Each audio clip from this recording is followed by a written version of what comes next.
Selamat pagi, Bu. Pagi. Ada yang bisa saya bantu? Saya kunjungan ketiga sih, Bu. Kunjungan ketiga Nifas Y. Baik, sebelumnya saya Bidan Naila Latifah yang sedang berjaga. Ibu Betunggi dengan Ibu Audi Nisa.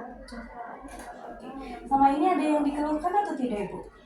Sejauh ini dari kunjungan 1 sampai kedua sampai yang ketiga ini gak ada masalah apa-apa sih. Tidak ada masalah apa-apa nih. Oke, baik.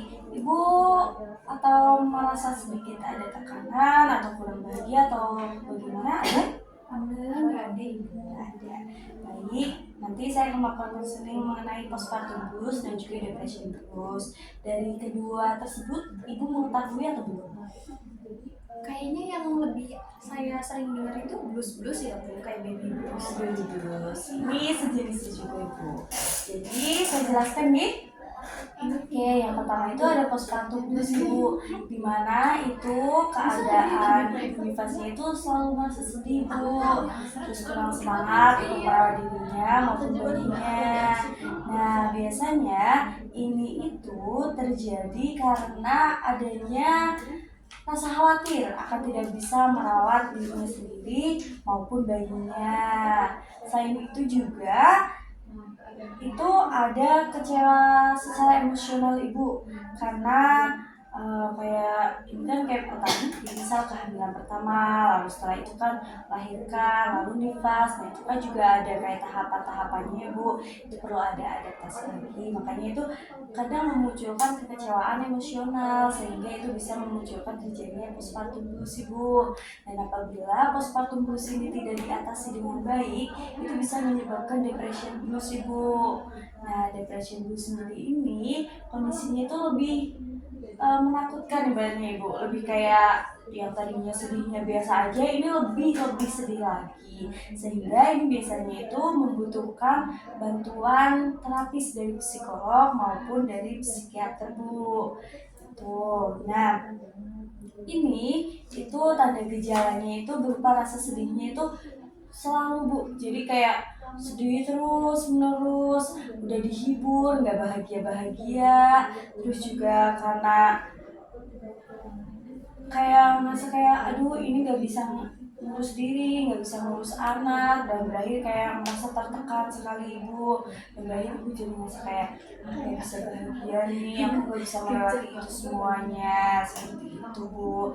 Juga nantinya itu biasanya ciri-cirinya itu ada masalah konsentrasi bu, tidak bisa berkonsentrasi dengan baik, terus juga ada pikiran-pikiran yang kayak mau ngelakuin ini, mau ngelakuin itu, dan itu hal-hal yang negatif ibu. Lalu juga biasanya kalau postpartum blues itu masih insomnia atau kesulitan tidur, tapi itu masih bisa diatasi bu. Kayak misal menggantinya ketika malam gak bisa tidur, diganti di pagi harinya atau di siang harinya.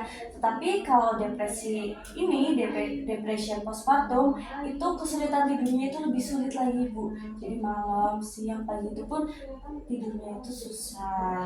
Nah, ini bisa diatasi dengan cara melakukan pola hidup sehat ibu, menerapkan pola hidup sehat seperti olahraga tipis-tipis, lalu makan makanan yang bergizi, sehat, seimbang, lalu juga bisa dilakukan dengan shopping mungkin bu, itu kan bisa membuat lebih merasa bahagia, merasa senang, atau juga baca novel itu bisa ibu, biar lebih senang lagi, atau melakukan hal-hal yang ibu sukai. Itu untuk mencegah postpartum blues atau mungkin dari depression blues. Nah ketika ibu merasa udah kayak bener-bener suntuk buat ibu cerita aja ke saya, atau bisa ke orang tua, atau bisa ke suami ibu sambil dibelai kan bisa ibu, sambil cerita-cerita, jangan dipendam sendiri ya bu. Lalu setelah itu ketika memang udah gak tahan banget, udah kayak masukan meledak, bisa lagi ke psikolog atau ke psikiater, atau bisa ke saya dulu, nanti saya dampingin ke situ. Dari penjelasan saya, apakah bisa dimengerti bu? Coba ibu, tadi bedanya apa?